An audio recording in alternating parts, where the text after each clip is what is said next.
তৃণমূল না শেষের দিকে ভেবেছিল ওদের কেউ হারাতে পারবে না।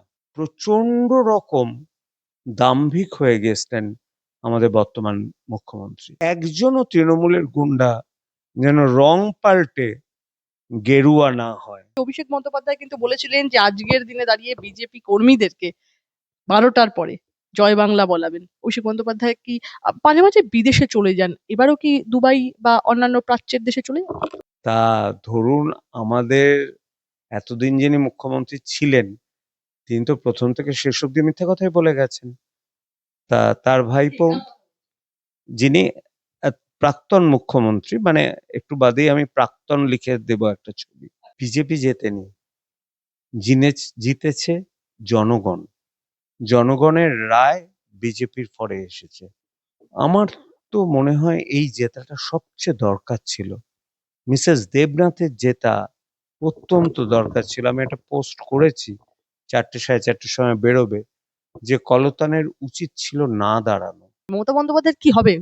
আপনি বলেছিলেন গতকাল রাত্রিবেলা, ঠিক 13 ঘন্টা আগে আপনার একটা পোস্ট ছিল সোশ্যাল মিডিয়ায়, যে ধর্মের সাথে অন্যায়ের লড়াইয়ে ধর্ম জয়ী হয়েছে এবং হবে। বিজেপি 200, তৃণমূল কংগ্রেস 88, মিলিয়ে নেবেন। কংগ্রেস 4টে, বাম 1টা। আমি যদি এখন যে সময়টা, এখন কটা বাজে টু বি স্পেসিফিক আমি যদি বলি, 2টো বাজে, এখনো অব্দি যদি ট্রেন্ডটা আমরা দেখি আপনার কথার সাথে হুবহু মিলে যাচ্ছে। কি করে করলেন এরকম প্রেডিকশন? আসলে এই প্রেডিকশনটা না যদি ভালো করে মানে স্টাডি করা যায় মিলে যায়। কারণ একটা অসম্ভব চোরা স্রোত চলছিল অ্যান্টি ইনকামবেন্সি গভর্নমেন্টের এগেনস্টে। নাম্বার 2, আমার বেশ কিছু ফ্যান ফলোয়ার আছেন যারা ফেসবুকে গ্রামে কাজ করেন এবং ফেসবুকে তারা আমার সাপোর্টার বা ফ্যান ক্লাব চালান। তাদের আমি কয়েকটা ডিস্ট্রিক্টে, হুগলিতে আমি ফোন করেছিলাম। বলল একদম হুগলি, সে তৃণমূলের কিন্তু একজন সাধারণ নেতা। তা আমি বললাম তোমার হুগলির খবর কি গো? বললো হুগলিতে কিছু দেখতে হবে না, সমস্ত বিজেপি পাবে। এবং আজকে মিলিয়ে দেখলাম সত্যি হুগলি কিন্তু তৃণমূল ওয়াশ আউট। আরেকটা চিন্তা ছিল বহরমপুর। আমি বললাম মুর্শিদাবাদ ডিস্ট্রিক্ট কি হবে? উনি কিন্তু স্পেসিফিক্যালি বলে দিয়েছিলেন বহরমপুরে অধীর চৌধুরী হারবে, কারণ অধীর চৌধুরী সেরকম কিছু নেই। কিন্তু হুমায়ুন, ওনার যা জনপ্রিয়তা, ওনাতে উনি জিতে যাবেন। আর কিছু কংগ্রেস কাটবে, সিপিএম পাবে, এবং উনি নামও করে দিয়েছেন, ডোমকল বলে বোধহয় জায়গাটার নাম, কালকে এরকম ভাবে বলেছিলেন। সুতরাং আমি সব মিলিয়ে দেখলাম যে একটু প্লাস মাইনাস 200 হয়ে যাবে। কারণ আমার কাছে যারা আসছে, যারা বামের সাপোর্টার, তারা রামে ভোট দেবে বলেছে। যারা তৃণমূলের সাপোর্টার তারাও চেঞ্জ চাইছে। সাধারণ মানুষ এবার নিজেদের ভোটাধিকার প্রয়োগ করতে পেরেছে। তাদের মনের মধ্যে একটা ক্ষোভ ছিল। আমার এরকম আমি জানি অনেক নন বেঙ্গলি বাড়ির ফ্ল্যাটের বাইরে চাবি দেয়া হতো সন্ধ্যে 6টা অবধি, যাতে বেরোতে পারা যায় না। আমারই পরিচিত। তা তাদের এইসব ব্যাপারটা তো ছিল না। মানুষ ভোট দিতে পেরেছে। এবারে যা রেজাল্টটা এসছে সেটা জনমতের প্রতিফলন। আর বলতে পারেন একটু মাথা খাটিয়ে আমি +-10 ভেবেছিলাম, এতটা হুবহু মিলবে আমি ভাবিনি। যাকগে, মিলে যখন গেছে ভালো। মানুষের মানে অনেক সময় মানুষের অসুবিধা নিরাময় করা, মানুষের চিকিৎসা করা, মানুষের সেবা করা, সেটাও তো প্রেডিকশনের মধ্যে দিয়ে করতে হয়। আজকে কোথাও গিয়ে মানুষের পালসটা প্রেডিক্ট করে ফেললেন, পশ্চিমবঙ্গের মানুষের পালসটা প্রেডিক্ট করে ফেললেন আপনি, কিরকম লাগে? আসলে মানুষকে নিরাময় করতে গেলেও না মানুষের পালসটা বুঝতে হয়। খুব সিম্পল আমি বলছি, যে ভদ্রলোকের ইনকাম কত, তার কোনো অবসাদের কারণ আছে কিনা। সে হয়তো 2016 সালের এসএসসি পরীক্ষার্থী, তার হয়তো চাকরি চলে গেছে, সেই জন্য সে ডিপ্রেসড। তার যে অসুখটা হচ্ছে সেটা অ্যাকচুয়ালি সাইকোলজিক্যাল থেকে।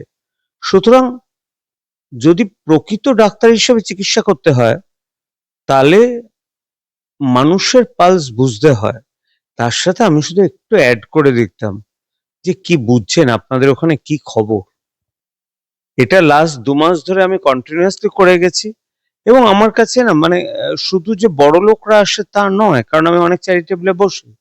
সবাই বলছে দেখুন ডাক্তারবাবু আপনাকে বলতে তো আমার আপত্তি নেই, আমরা কিন্তু এবার এক কাটটা, আমরা এবার আর ভুল করছি না। এটা কি আমরা বলতেই পারি যে চেম্বারে বসে আস্তে আস্তে নিজস্ব ভাবে নিজস্ব ধারায় আপনি আপনার মতো করে একটা সার্ভে করেছিলেন, যেহেতু সবসময় আপনি রাজনীতি মনস্ক মানুষ, রাজনীতি সতর্ক মানুষ, নিজের মতো সার্ভে কি করে গিয়েছেন প্রথম থেকে? সেটা আমি করেছি, সেটা আমি অনেকদিনই করেছি। ইনফ্যাক্ট যখন বামফ্রন্টের সাথে আমার খুব সখ্যতা এবং বামপন্থী মানসিকতা আমার মধ্যে ছিল, কিন্তু দেখলাম যে বর্তমানে যে বামপন্থীরা রয়েছেন তাদের না আরো অনেক বেশি মানে এগিয়ে আসতে হবে।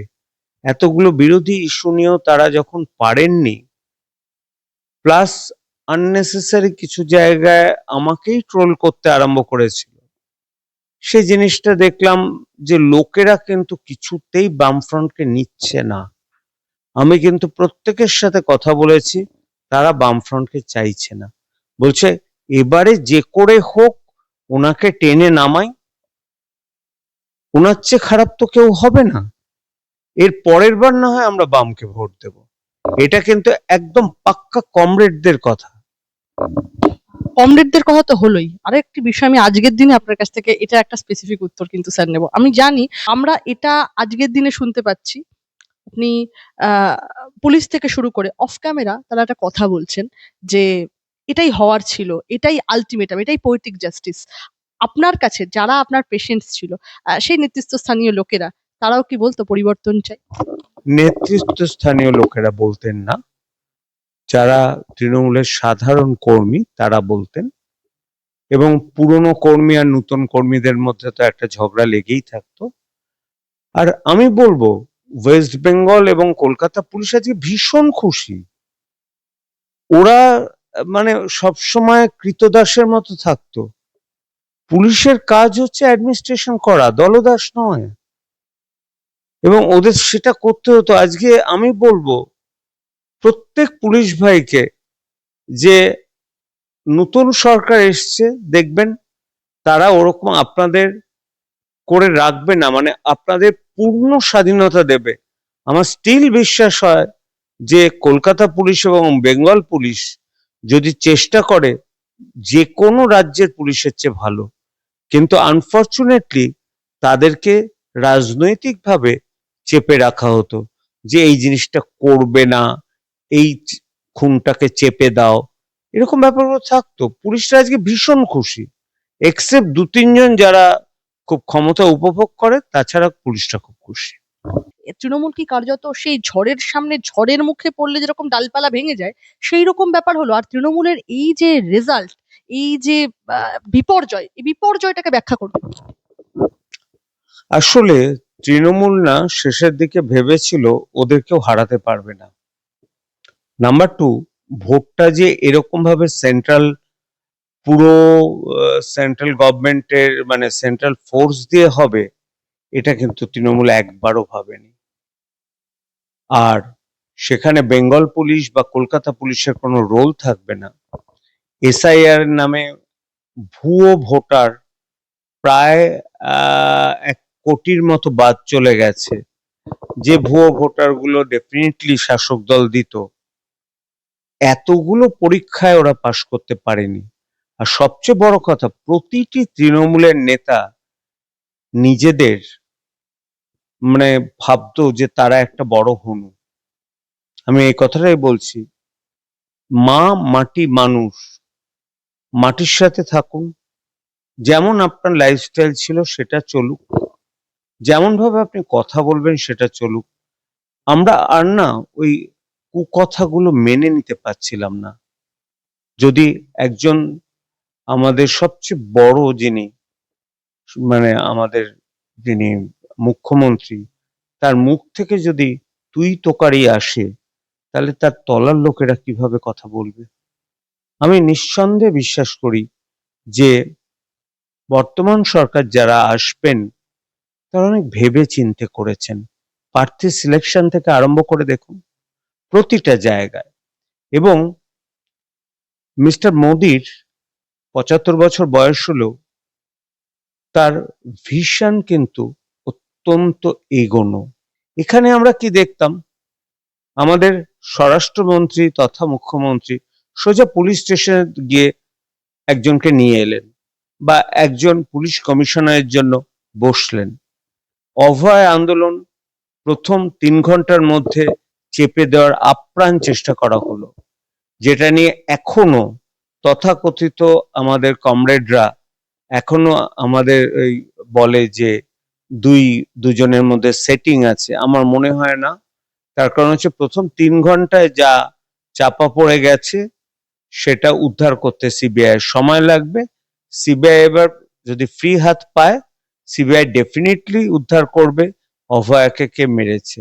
আর এই সমস্ত ঘটনাগুলো মানুষ কিন্তু ভোলে না। মানুষ ভাতা ১,৫০০ টাকা পাচ্ছে, কিন্তু মানুষ এটা দেখছে যে আমার ছেলেটা তো আর পশ্চিমবঙ্গে থাকছে না। তারা সাধারণ একটা চাকরি করতে গেলেও তারা পশ্চিমবঙ্গের বাইরে যাচ্ছে, কারণ পশ্চিমবঙ্গে ১ নম্বর চাকরি নেই, নাম্বার 2 স্যালারি স্ট্রাকচার খুব কম। আর ওই যে বললাম, সব সময় না নিজের দোষটাকে না ভাবতে হয় যে আমি কি দোষ করলাম। অনেক সময় মানে প্রচন্ড রকম দাম্ভিক হয়ে গেছেন আমাদের বর্তমান মুখ্যমন্ত্রী, এবং সেইটা আমাদের সাধারণ মানুষ মানতে পারেন। মা মাটি মানুষের সরকার, এই কোথাও গিয়ে তৃণমূলের সর্বোচ্চ স্তরের নেতা নেত্রীরা এবং তৃণমূলের সাধারণ কর্মীরাও যেন ভুলে গিয়েছিলেন কি তাদের প্রথম স্লোগান ছিল এবং কি বলে তারা মানুষের কাছে এসেছিলেন। স্যার, কোথাও গিয়ে আমরা দেখলাম আস্তে আস্তে মা মাটি মানুষ এই স্লোগানটা সরিয়ে এই যে জয় বাংলা স্লোগান এলো সামনে, যেটা বাংলাদেশ থেকে নেওয়া স্লোগান বলে পরিচিত, কোথাও গিয়ে কি এই যে একটা দেশ থেকে আনা স্লোগান, এটাকেই পশ্চিমবঙ্গবাসী বর্জন করলো অথেন্টিসিটির অভাবে? আসলে দেখলো মাও নেই, মাটিও নেই, মানুষও নেই, সেই জন্য বর্জন করে দিল। নাম্বার 2 হচ্ছে আমাদের পশ্চিমভাগে মানে পূর্বভাগে বাংলাদেশে আমাদের এখন যে সরকার রয়েছে তাকে যদি ঠিক মতো করে জবাব দিতে হয়, আমাদের পশ্চিমবঙ্গে একজন জাতীয়তাবাদী দরকার। এবং সত্যি কথা বলতে কি, আমাকে অনেকেই বলতে পারে যে আগের কমিউনিস্ট শাসন কি খারাপ ছিল না? প্রথম ৫ বছর ভালো ছিল অপারেশন বর্গার, কিন্তু তারাও কিন্তু কন্টিনিউয়াসলি বাংলাদেশিদের ইনফিল্ট্রেট করে গেছে, তাদের আধার কার্ড রেশন কার্ড দিয়েছে এবং তাদের ভোট ব্যাংক হিসেবে চিহ্নিত করেছে, কিন্তু তাদের ভালোর জন্য ভাবেনি। আপনি আসামে যান, একটা মাদ্রাসা নেই, থাকা দরকারও নেই। তাতে সায়েন্স পড়ানো হোক, আরবি পড়ানো হোক, তাতে জেহাদি ট্রেনিং যেন না হয়। সুতরাং আমার মনে হয় নতুন সরকার যে আসবে তার উপর বিরাট চাপ। একটা চাপ তো ৮ লক্ষ কোটি টাকা দেনা। নাম্বার 2, টোটাল শিক্ষা ব্যবস্থা বেসরকারিকরণ যেভাবে করে ফেলেছে সেটাকে ঠিক করা, স্বাস্থ্য ব্যবস্থা যেভাবে ভেঙে পড়েছে, এবং স্বাস্থ্যের যেগুলো সাধারণ জিনিস সেগুলোর দিকে না নজর দিয়ে বড় বড় জিনিসগুলোর দিকে নজর দেওয়া, এবং আমরা ক্রমাগত প্রশাসনকে দলের কাজে লাগাচ্ছি, এই জিনিসগুলো তাদের তুলে নিতে হবে। আর সবচেয়ে আগে তাদের রিকোয়েস্ট করবো দুটো জিনিস করতে বিজেপি সরকারকে। ১ নম্বর, রক্ত যেন না ঝরে, আর একজনও তৃণমূলের গুন্ডা যেন রং পাল্টে গেরুয়া না হয়, যেটা আমরা রাতারাতি দেখেছিলাম সিপিএম এর লাল থেকে সবুজ হতে। এটা আমরা চাই না, গুন্ডা কালচার আর চাই না, সবুজ থেকে মানে অরেঞ্জ ট্রানজিশনটা আর চাইছেন না। একদম না। অভিষেক বন্দ্যোপাধ্যায় কিন্তু বলেছিলেন যে আজকের দিনে দাঁড়িয়ে বিজেপি কর্মীদেরকে ১২টার পরে জয় বাংলা বলাবেন। অভিষেক বন্দ্যোপাধ্যায় কি মাঝে মাঝে বিদেশে চলে যান, এবারও কি দুবাই বা অন্যান্য প্রাচ্যের দেশে চলে যান? আসলে পলিটিশিয়ানদের কাজই তো তাই। প্র্যাকটিক্যাল যদি গ্রাউন্ড লেভেলে কাজ না করে তাহলে বুঝবে কি করে কজন তাকে সাপোর্ট করছে। তার তো কাজ হচ্ছে বুস্ট আপ করা, সে বুস্ট আপ করেছে। বুস্ট আপ করতে গেলে তো অনেক মিথ্যা কথা বলতে হয়। তা ধরুন, আমাদের এতদিন যিনি মুখ্যমন্ত্রী ছিলেন, তিনি তো প্রথম থেকে শেষ অব্দি মিথ্যা কথাই বলে গেছেন। তা তার ভাইপো, যিনি প্রাক্তন মুখ্যমন্ত্রী, মানে একটু বাদেই আমি প্রাক্তন লিখে দেব একটা ছবি। তা বলবেন না প্রাক্তন, অ্যাকচুয়ালি এটা এক্সক্লুসিভ কিন্তু মানে আপনি সোশ্যাল মিডিয়া পোস্টে পাননি? ছবি ঘুরে বেড়াচ্ছে, প্রাক্তন 4 মে শুভ মুক্তি। প্রাক্তন বইটা দেখেননি? সেটাই প্রাক্তন। কিন্তু তার কিন্তু মাটির সাথে যোগাযোগ ছিল। আমি কিন্তু পলিটিশিয়ান মমতা ব্যানার্জিকে আমি স্টিল শ্রদ্ধা করি, কিন্তু অভিষেককে না। কারণ অভিষেক কখনো মাটির সাথে মেশেনি। মাটির সাথে না মিশলে পলিটিশিয়ান হওয়া যায় না। এই যে ফোর্ট্রেস, তৃণমূলের যে ফোর্ট্রেস বলা চলে, তাকে ভেঙে গেল কার্যত আজকের দিন। মানুষকে ভেঙে দিল। তৃণমূলের দলটা না কোনো আদর্শ নেই। সিপিএম শেষ হবে না কোনোদিন। সিপিএম এর একটা আদর্শ আছে। বিজেপি জিরো হয়েও শেষ হবে না, কারণ বিজেপির একটা আরএসএস এর আদর্শ আছে। সেটা কেউ মানতে পারে, না মানতে পারে, কিন্তু তৃণমূলের আদর্শটা কি ছিল? নেগেটিভ, অ্যান্টি সিপিএম, তৈরি করা একটা সিঙ্গুরের কারখানা ভেঙে গুজরাটে নিয়ে যাওয়া। মানে ডিস্ট্রাকটিভ পলিটিক্সে ফার্স্ট তৃণমূল, কিন্তু কনস্ট্রাকটিভ পলিটিক্সে তৃণমূল বিগ জিরো। আপনাকে ফোন করলো, আপনার কলার টিউনে যে গানটা শোনা যায় অ্যাকচুয়ালি, সেটার সাথেও বাঙালির আত্মিক টান, আত্মিক যোগাযোগ একটা, তো নীড় ছোট আকাশটা হোক বড়। তো এই যে রবীন্দ্রসঙ্গীত বা বিভিন্ন বিষয়, এর সঙ্গে অভিষেক বন্দ্যোপাধ্যায় কিন্তু বলেছিলেন, একটা বার্তা দিয়েছিলেন যে ডিজে বাজানো হবে। কোথাও গিয়ে একটা সংস্কৃতি থেকে সরে এসে একটা বার্তা দিয়েছিলেন। অর্জুন সিং বলে দিলেন যে সব ডিজে বন্ধ করে দিয়েছি। কি বলবো? না, সেটাই তো হওয়া উচিত। আমার মনে হয় এখন থেকে বিজেপির যারা নেতৃস্থানীয় লোক, তাদের একদম শক্ত হাতে কিন্তু প্রশাসনটাকে ধরা উচিত, যাতে রক্তপাত না হয়, যাতে আননেসেসারি লোককে ইরিটেট না করা হয়। কারণ অনেক আশা নিয়ে তারা পরিবর্তন করেছে, আবার আশাহত হলে কিন্তু এরাই আবার 5 বছর বাদে নামিয়ে দেবে। সুতরাং আশাহত তাদের করা যাবে না। মানুষকে তৃণমূলের তরফ থেকে বলতে দ্বিধা নেই, আমাদের আমাদের চ্যানেলের সম্পাদক, সেই সংবাদ সম্পাদক এবং এবং ওনার অ্যাকচুয়ালি নিউজ এডিটর কাম ওনারকে রীতিমতো কেস দেওয়া হয়েছিল, বারংবার হেনস্থা করেছে পুলিশ। রীতিমতো স্যার তাকে বলেছে যে কি করব, ওপরতলার অর্ডার, আপনি তো সেরকম কিছু করেননি, কি করবো আপনাদের মতো শিক্ষিত মানুষকে। তাদেরকে বলা হয়েছিল 4 তারিখের পর দেখে নেওয়া হবে। কি বলবেন, এই কি ধরনের পশ্চিমবঙ্গের চিত্রের মধ্যে ছিলাম আমরা? সেটা তো কৌশিককে করেছে আমি জানি, আমাকেও অনেকেই থ্রেট দিয়েছিল। ইভেন আমার বন্ধুরা বলেছিল যে আগেই বিজেপি জয়েন করে ফেলিস। আমি বললাম না, আমি শিওর বিজেপি জিতবে, আমার জয়েন করতে হবে না। আর সংবাদপত্রের স্বাধীনতায় মাপকাঠিতে ভারত 162টা দেশের মধ্যে 157তম। আমি এর চেয়ে বেশি কি এক্সপেক্ট করব? আজকে প্রতিদিনটা খুলুন আর এটা গণশক্তি খুলুন, দুটো কিন্তু আলাদা। অবশ্য গণশক্তি বলে যে তারা একটা পার্টিকুলার পেপার। আজকে আনন্দবাজারটা খুলুন আর প্রতিদিন খুলুন, দেখবেন দুটো টোটালি আলাদা। সুতরাং কিছুদিন বাদে না, বলতে আমার খুব বাজে লাগছে, সংবাদপত্র ইন্ডাস্ট্রিটাই চলে যাবে। তার কারণ ইয়ং জেনারেশন পেপার কিনছে না, তার ডিজিটালি দেখে নিচ্ছে।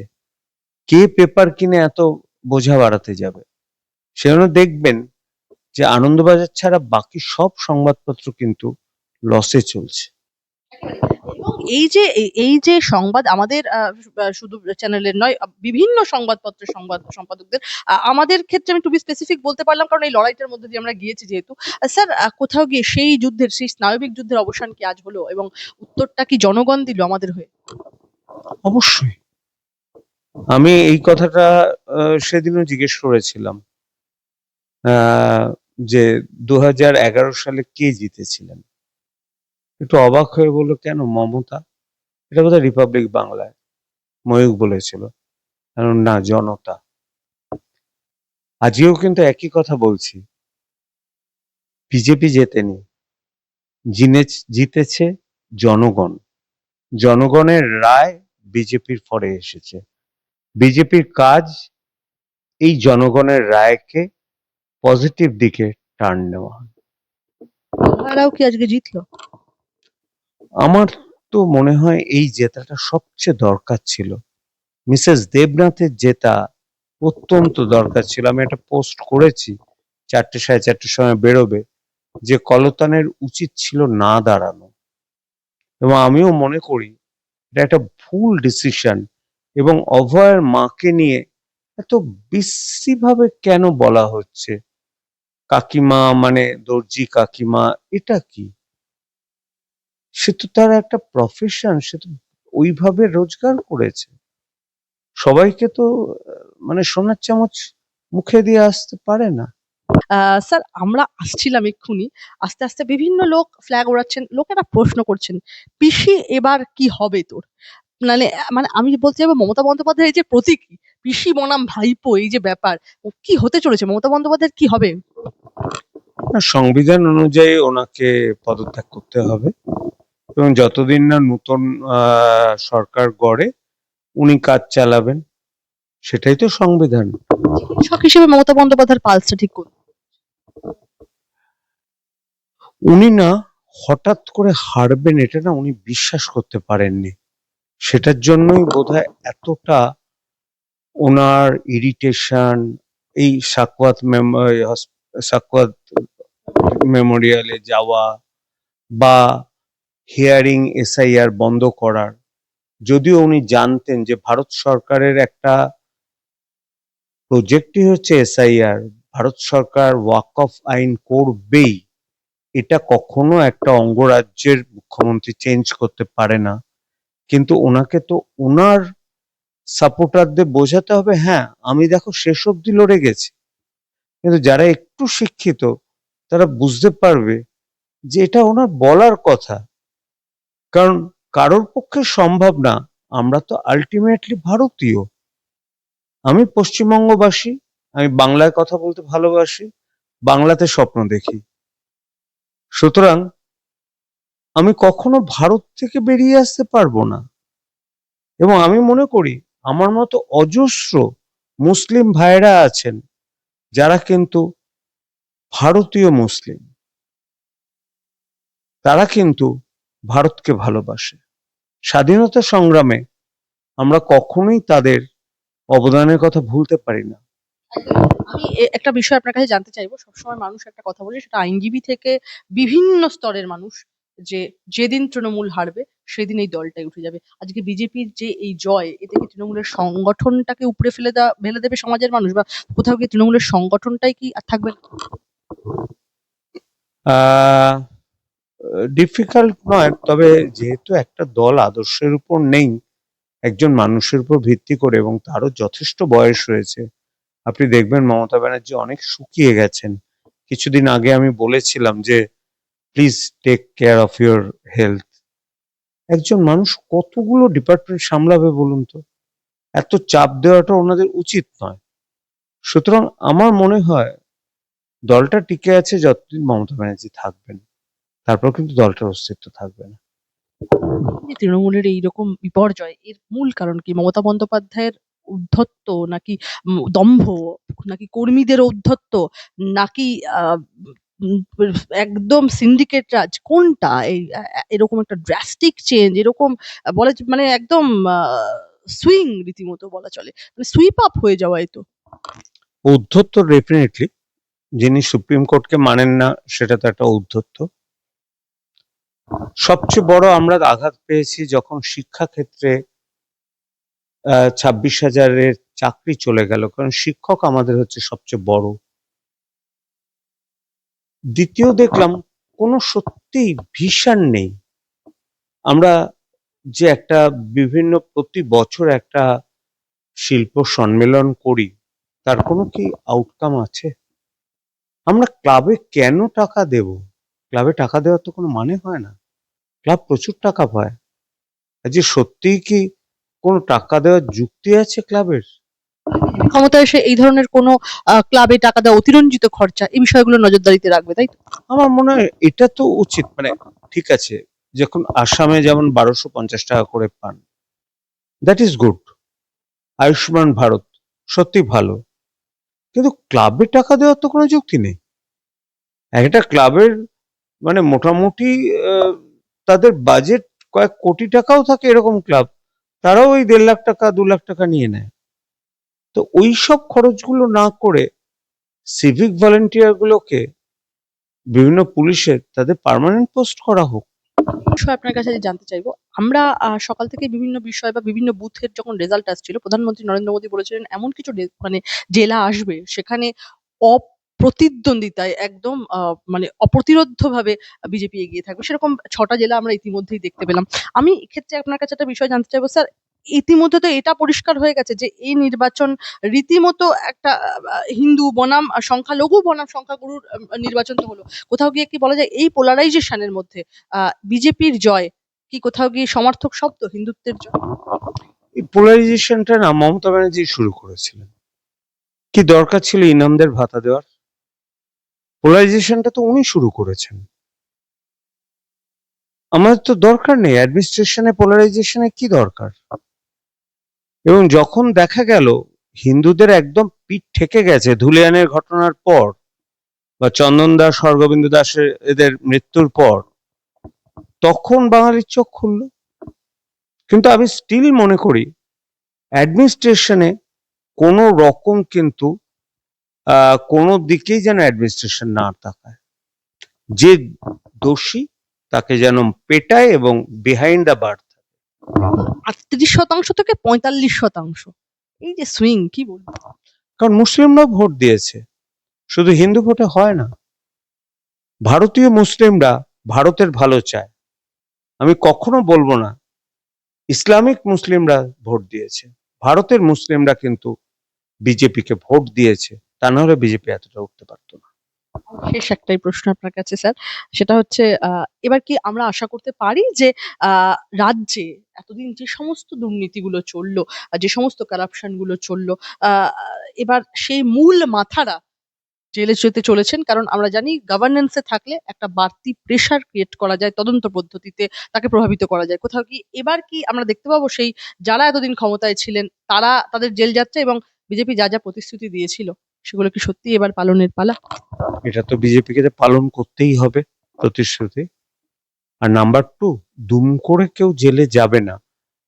ওনারা দেখে নেবেন প্রস এন্ড কনস, তারপর তাদের লিগ্যাল টিম দেখবে, তারপর যাদের জেলে ঢোকার উচিত তাদের জেলে ঢুকবে।